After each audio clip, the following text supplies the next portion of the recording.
Punjab art council Rawalpindi में stage drama इश्क समंदर 13 मई शाम 7 बजे होगा, जिसमें टी स्टेज के फनकार अपने फन का मुजाहरा करेंगे, जिसके हदायतकार वहीद मनहासन। ड्रामे को एमसीफ ने लिखा है, जिसकी प्रोड्यूसर वहीदा खान है।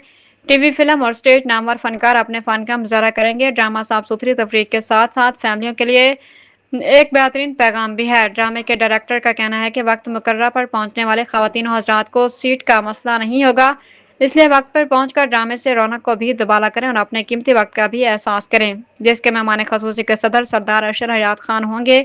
सदर महफिल खालिद नवाज बोबी होंगे, जबकि निगरान आला रिफत अली कैसर है।